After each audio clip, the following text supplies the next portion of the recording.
আসসালামু আলাইকুম আমার প্রিয় বন্ধুরা, আশা করি তোমরা সবাই ভালো আছো আর আমিও ভালো আছি। আর আজকে আমার বন্ধুদের সাথে শেয়ার করতে চলে আসলাম সন্ধ্যায় খাওয়ার জন্য পারফেক্ট একটা নাস্তা, মজাদার সবজি পাকোড়া।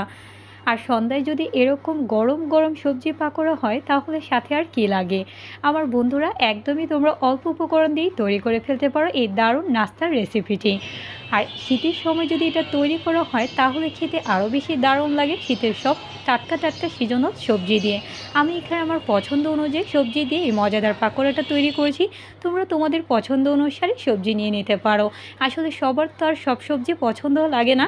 আর তাই এখানে আমি নুডলস অ্যাড করে দিচ্ছি। এতে নুডলস আর সবজি, বুঝতেই পারছো যে ভেজিটেবল উইথ নুডলস পাকোড়া যদি এরকম শীতের সন্ধ্যায় হয় তাহলে তো কোনো কথাই নেই, কারণ শীত মানে গরম গরম খাবার।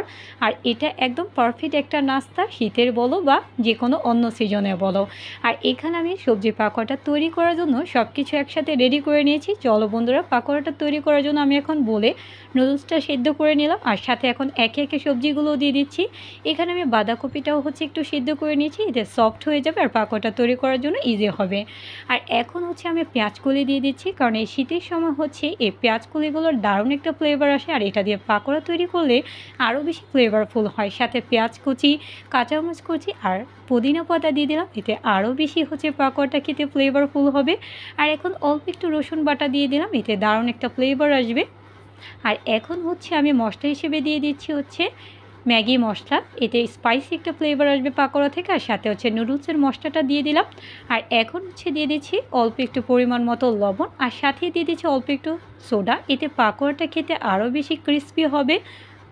আর এখন আমি দিয়ে দিচ্ছি 1 চামচ বেসন, এতে সুন্দর মতো পাকোড়াটা শেপ দেওয়ার জন্য বা বাইন্ডিং করার জন্য। তোমরা চাইলে এখানে ডিম অথবা যে কোনো মাংস ইউজ করতে পারো। আসলে যার যার উপর ডিপেন্ড করে কীভাবে এই পাকোড়াটা তোমরা আরও বেশি টেস্টি করে ফেলতে পারো। আর এখন আমি সব কিছু দিয়ে ভালো করে মিশ্রণটা মিক্স করে নিলাম। তোমরা দেখতেই পাচ্ছ একদম কিন্তু পাকোড়াটা তৈরি করার জন্য মিশ্রণটা আমার রেডি হয়ে গিয়েছে। আর এখন পাকোড়াটা আমি ভেজে নেওয়ার জন্য আগে থেকে কড়াইতে তেল দিয়ে গরম করে নিচ্ছি। তেলটা যত বেশি গরম হবে পাকোড়াটা ততই ক্রিস্পি হবে, খেতে দারুণ লাগবে। আর এখন আমি হাতের সাহায্যে গোল গোল করে পাকোড়াগুলো তেলে ভেজে নিচ্ছি।